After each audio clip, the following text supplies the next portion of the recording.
Assalamualaikum warahmatullahi wabarakatuh, Sobat Oasis M8. Alhamdulillah, pagi ini sangat istimewa tentunya, bertepatan dengan launching podcast SMA Muhammadiyah 8 Gresik yang kami beri nama Oasis, obrolan asik dan inspiratif.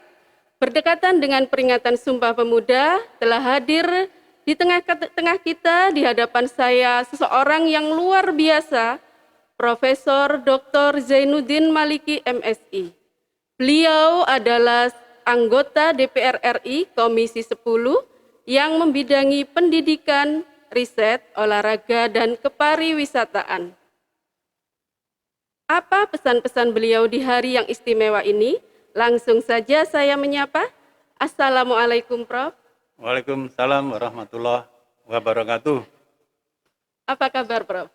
Alhamdulillah, pagi hari ini saya mendapat kesempatan yang istimewa untuk berada di Oasis M8. Obrolan asik dan inspiratif. Podcastnya SMA Muhammadiyah 8 Cermai Gresik. Iya, terima kasih, Prof. Tangannya seperti ini, Prof. Tangannya seperti Iya. ini ya? Oke. Oasis. Yep. Oasis, ingat. Oasis itu anak saya yang nomor 2. Alhamdulillah. Namanya Oasis Mikael Oasis Prabowo. Ya, alhamdulillah. Dia setelah lulus SMA, kemudian kuliah di Australia, sampai lulus S1 dan S2, pulang sekarang sudah bekerja di sebuah bank di Jakarta. Alhamdulillah. Namanya Oasis. Nah, ini juga namanya Oasis iya, M8. Berarti kita berjodoh ya, Prof ya. Oasis. Ya. Nah, di sini kan Oasis itu kalau secara harfiahnya kan mata air di tengah padang Sahara, Prof ya. Betul. Jadi memberikan kesejukan di tengah-tengah udara yang terik. Iya. Ya. Iya, maaf Prof, karena kita sudah melaksanakan vaksinasi tahap 2, mungkin bisa kita melepas maskernya. Boleh, izin, saya juga sudah vaksin kedua. Saya sudah vaksin kedua, mudah-mudahan kita dijaga. Selalu sehat. Ya. Selalu sehat. Amin, amin ya rabbal alamin. Ya Prof, izinkan saya menanyakan pertanyaan yang pertama, Prof. Sebentar lagi kita akan memperingati Hari Sumpah Pemuda, Prof. Tanggal 28 Oktober, insya Allah hari Kamis depan.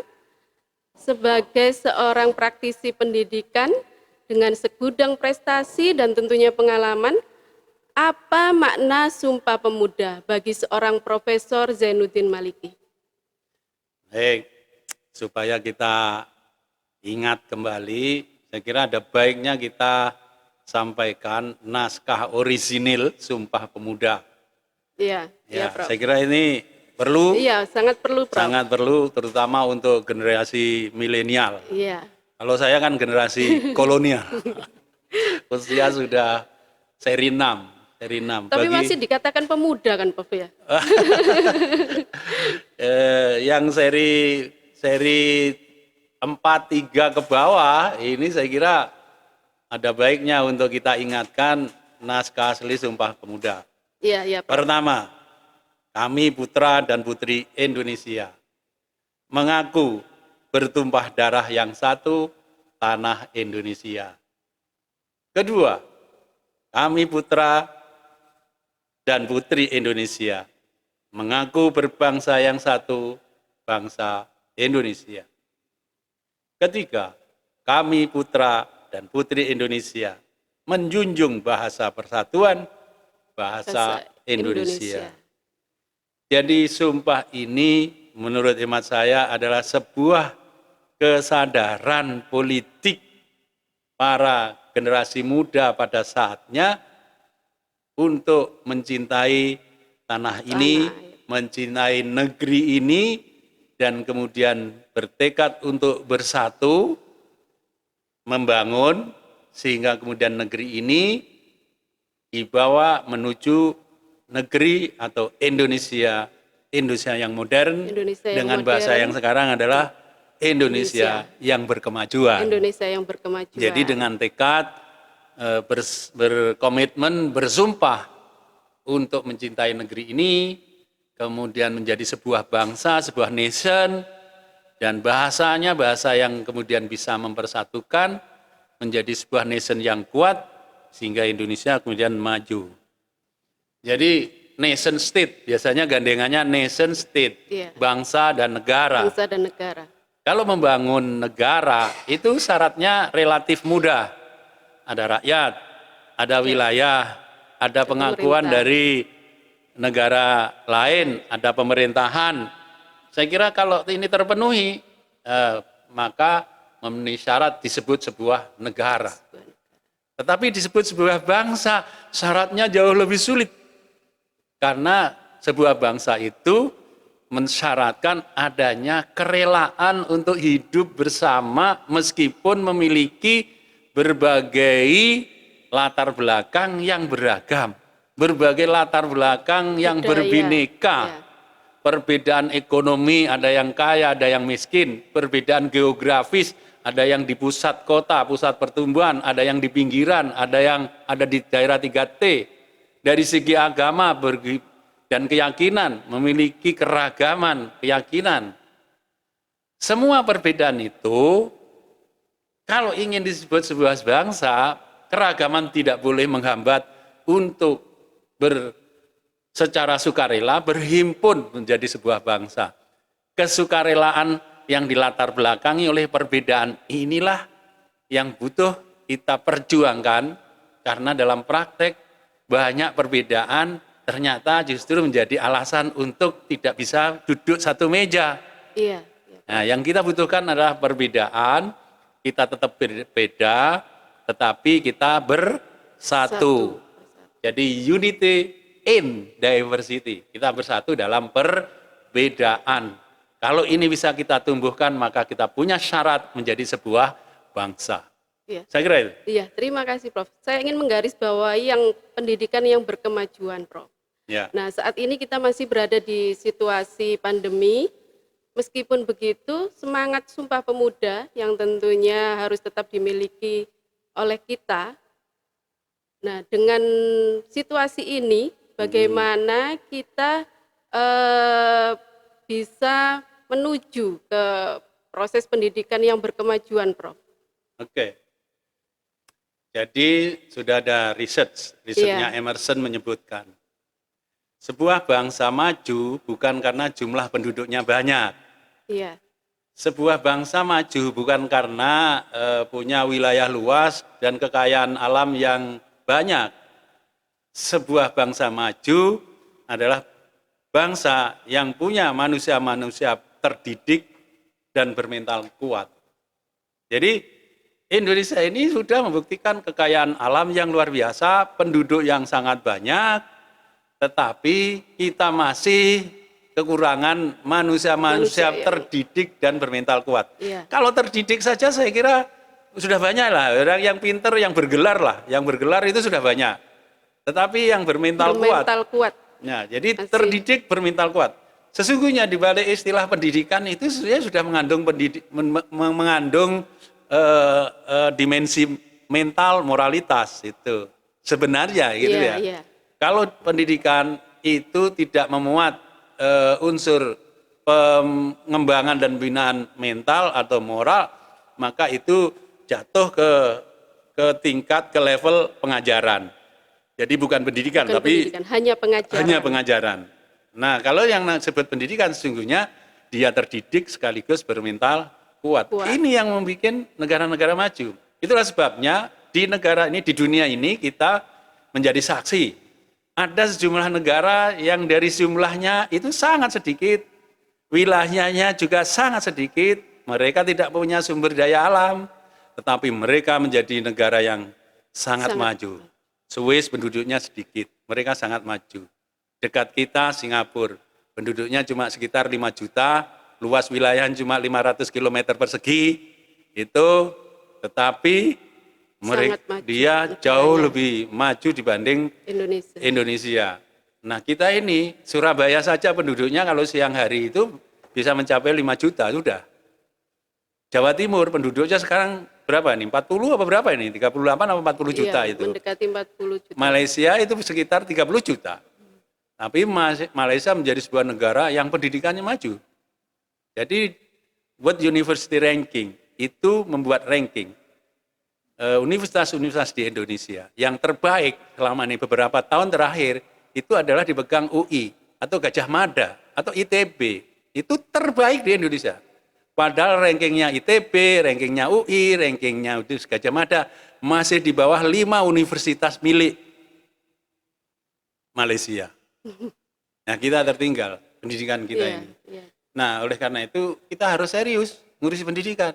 Nah, pemerintah kita diminta oleh konstitusi, diminta oleh undang-undang untuk menyiapkan anggaran 20% dari APBN. Nah, itu disiasati sedemikian rupa. Jadi 20% itu semua anggaran di berbagai kementerian yang tersebar itu, kalau itu nanti bisa diartikan sebagai sebuah pendidikan, maka itu dianggap anggaran pendidikan. Ini artinya apa? 20% tapi tidak terkonsentrasi, tidak fokus, itu, tidak fokus. Sehingga kemudian pendidikannya itu menyebar di banyak tempat, di banyak tempat, di banyak sistem manajemen, padahal harusnya ada di satu sistem. Nah, sehingga kemudian pendidikan di kita ini masih belum bisa mencapai apa yang menjadi harapan kita semua. Menjadi cita-cita bagaimana menjadi bangsa yang berkemajuan tadi. Nah, betul. Kita belum bisa atau kita kehilangan momentum untuk menjadi bangsa Indonesia yang berkemajuan sampai saat ini. Nah, khusus di pandemi, era pandemi. Apalagi di era pandemi kita mengalami hambatan yang begitu besar dalam proses pembelajaran. Pada saat pandemi belum ada, pembelajaran itu saja menurut hemat saya banyak yang belum efektif. Pembelajaran yang efektif itu metodenya antara lain adalah metode deep learning. Deep learning itu pembelajarannya mendalam. Siswa tidak hanya kita ajari untuk mengetahui, tahu, tidak hanya sekedar tahu. Bukan hanya learning to know. Tetapi juga harus guru harus mendesain pembelajarannya sehingga siswa kita bisa belajar untuk mengerjakan, learning to do. Bukan berhenti pada learning to do. Siswa harus diarahkan, dibimbing oleh gurunya agar bisa menjadi learning to be. Learning to be itu apa? Apa yang dipelajari itu menjadi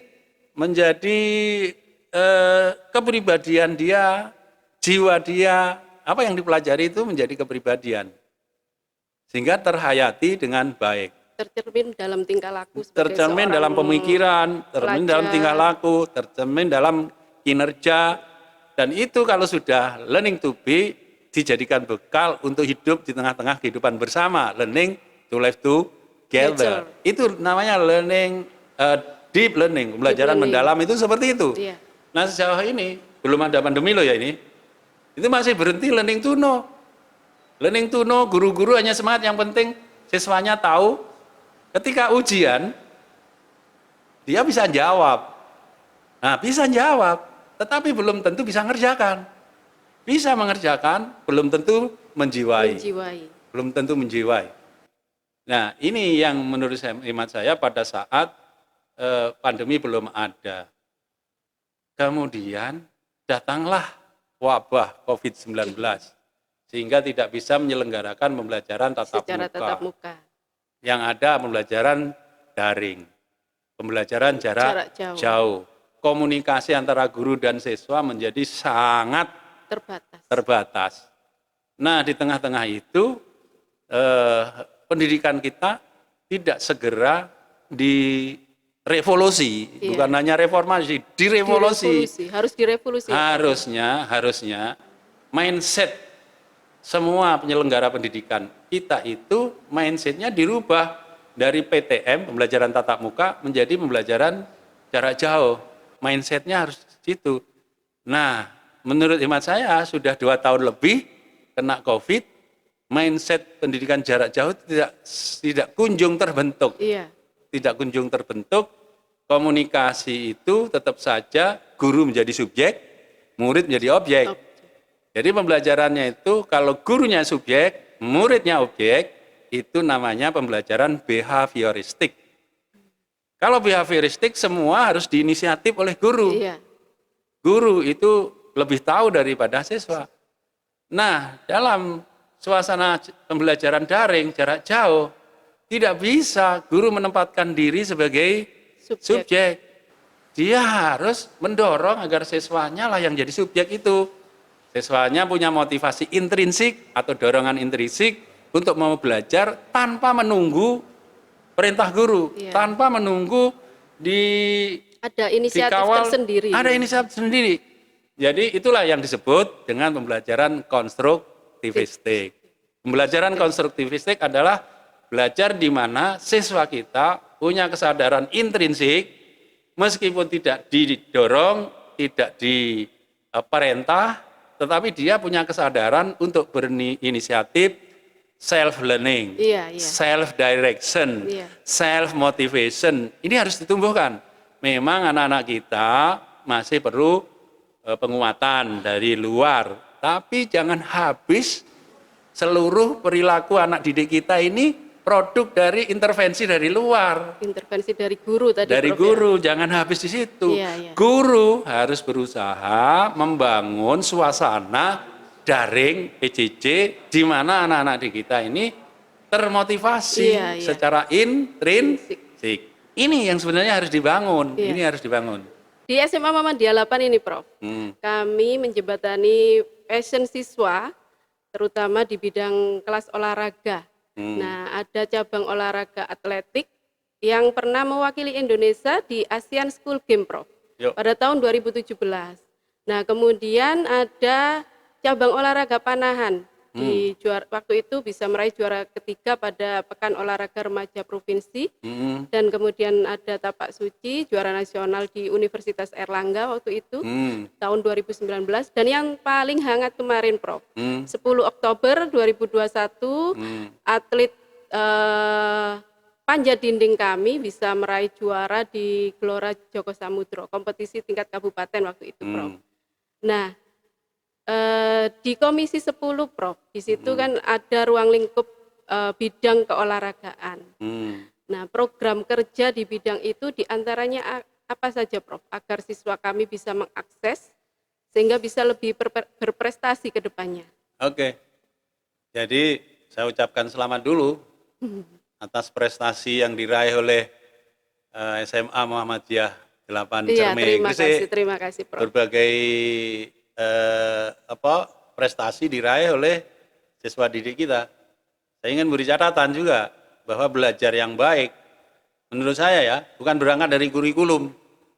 Belajar yang baik, yang efektif, itu berangkat dari minat, berangkat dari bakat, berangkat dari watak siswa didik. Jadi peminatan itu penting. Minatnya kemana?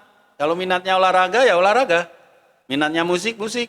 Minatnya di bidang desain grafis, minatnya di bidang agrobisnis. Jadi peminatan itu penting lah. Dan pihak sekolah harus bisa membaca peta minat, bakat, watak siswa. Itu catatan saya yang pertama. Kemudian yang kedua, kalau program kita berharap Menteri Pemuda dan Olahraga itu bersinergi dengan Menteri Pendidikan. Jadi olahraga itu disosialisasikan melalui pendidikan. Itu sudah kita dorong program-programnya sehingga ada sinergi antara lembaga pendidikan dengan olahraga.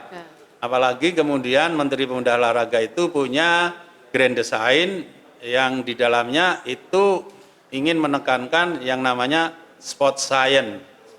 Sport science itu artinya sport tidak sekedar begitu saja secara alamiah dikembangkan, tapi sport yang didukung oleh kajian akademik, kajian ilmiah, sehingga olahraga yang dilakukan itu memang ada dasar-dasar ilmiahnya tentang gizinya, tentang pembinaan fisiknya, tentang kemampuan motoriknya, bagaimana mengembangkan itu dalam olahraga sesuai dengan bidangnya. Kalau olahraga tangan, ya motorik tangan, gimana teori-teori tentang olahraga tangan. Kalau di olahraga yang berat di kaki, itu juga ada teorinya tersendiri. ada spot science ini. Saya kira dunia pendidikan harus bersinergi dengan keolahragaan olahraga tadi, Prof, tadi. ya. Iya. Saya kira itu. Iya. Iya, Prof. Ini Sobat Oasis M8 ini ingin sekali mengenal lebih dekat tentang Prof. Zainuddin Maliki. Saya boleh bertanya, Prof. Tentunya ini sangat menginspirasi kami dan siswa-siswa kami. Tipe pelajar apa sih Profesor Zainuddin Maliki ketika masih sekolah dan kuliah dulu? Sehingga bisa meraih hasil yang sangat cemerlang dan luar biasa, Prof. Di mana Profesor Zainuddin Maliki ini pernah menjadi Rektor Universitas Muhammadiyah Surabaya, pernah menjadi Ketua Dewan Pendidikan Provinsi Jawa Timur, dan ditunjuk oleh Presiden sebagai unsur pengarah masyarakat profesional di BNPB, Badan Nasional Penanggulangan Bencana, dan kemudian sebagai guru besar FISIP di UMSIDA, pengajar doktoral di berbagai universitas, berbagai jenis buku, juga jurnal nasional dan internasional telah Prof terbitkan. Nah, ini resepnya apa, Prof? Untuk bisa menginspirasi anak-anak ini, Prof. Jadi ada sebuah hadis qudsi ya, ana inda dzanni at-tibi. Iya. Allah itu akan memberi apa yang diangan-angankan, yang dicita-citakan. Subhanallah. Oleh karena itu harus kalau bisa mulai kecil itu angan-angannya apa. Saya waktu kecil itu sebagai anak desa yang jauh dari kota, itu sudah punya angan-angan. Saya harus punya pengalaman internasional, saya harus punya pengalaman di luar negeri.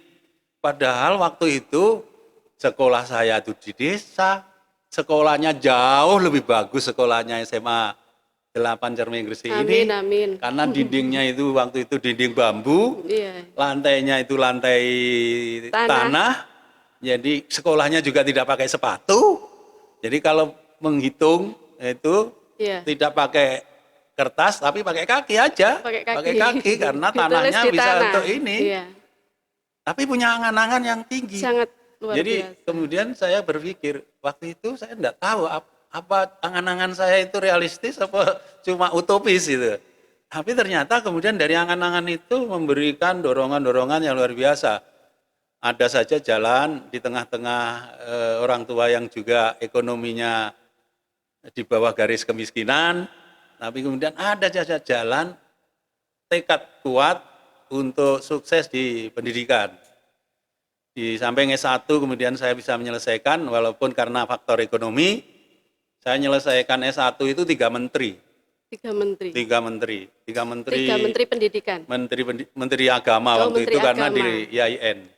Jadi mulai dari Menteri Muti Ali, Alamsah, saya lulus di Menteri Munawir Sadali. 3 menteri. Kenapa? Karena tidak sanggup bayar, tidak ada bayar waktu itu. Tapi akhirnya selesai juga. Setelah selesai, kemudian saya kuliah di Universitas Airlangga. Saya ngambil program Magister Ilmu Sosial, lulus 1996. Dan alhamdulillah dinyatakan lulus terbaik. Alhamdulillah. Karena lulus terbaik oleh program Pascasarjana Universitas Airlangga, diminta melanjutkan di S3 dan dijanjikan beasiswa. Nah, akhirnya saya ambil itu, peluang itu, saya kuliah S3 dan mendapatkan beasiswa, lulus tahun 2002. Saya meraih gelar doktor. Alhamdulillah. Kalau S2, tesis saya berjudul Penaklukan Negara Atas Rakyat. Alhamdulillah diterbitkan oleh Universitas Gadjah Mada Yogyakarta. Kemudian disertasi saya tentang agama priayi, makna agama di tangan elit penguasa, itu berhasil diterbitkan oleh Pustaka Marwah Yogyakarta. Dan ketika saya kuliah, semua tugas-tugas kuliah saya tulis dengan sungguh-sungguh serius. Tulisan saya yang dimaksudkan untuk memenuhi tugas yang diberikan dosen harus layak untuk diterbitkan.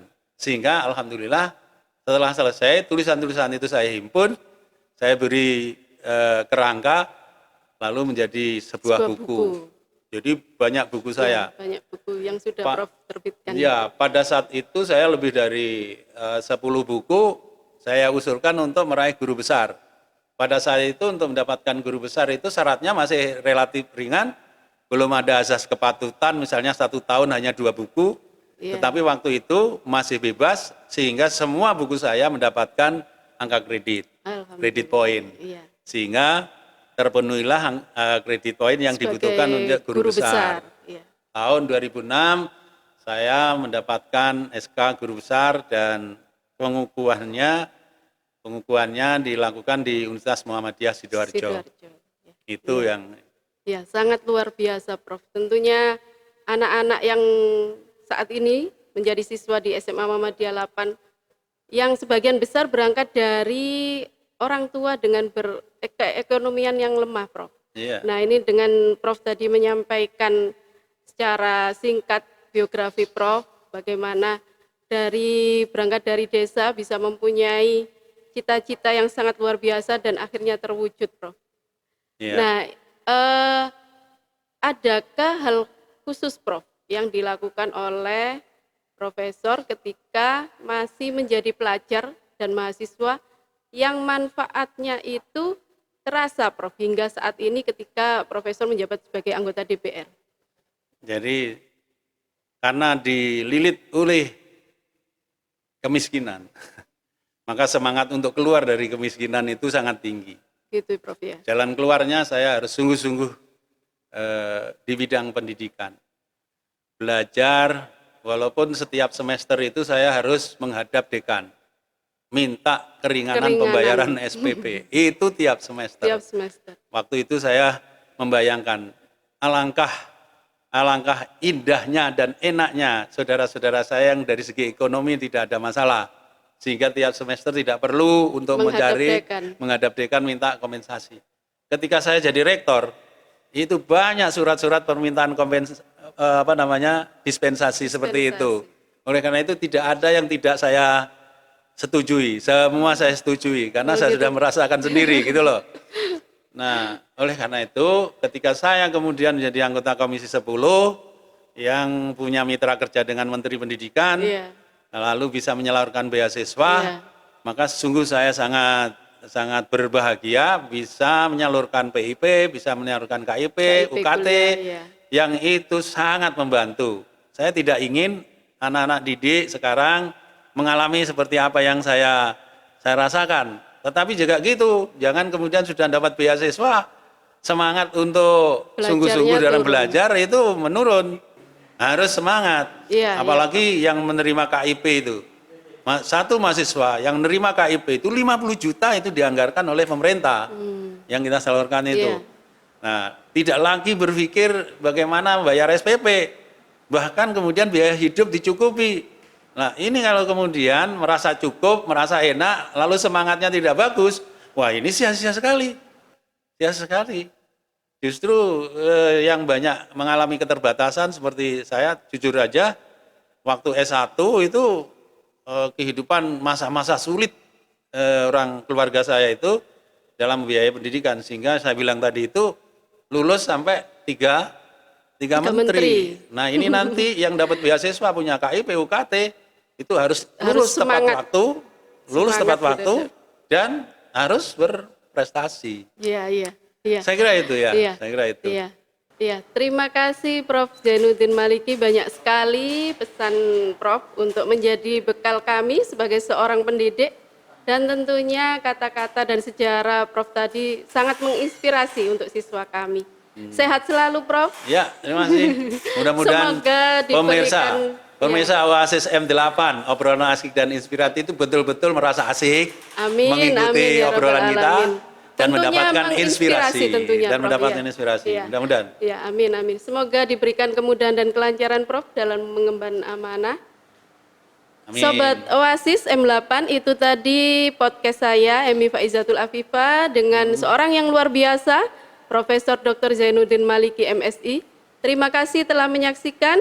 Wassalamualaikum warahmatullahi wabarakatuh.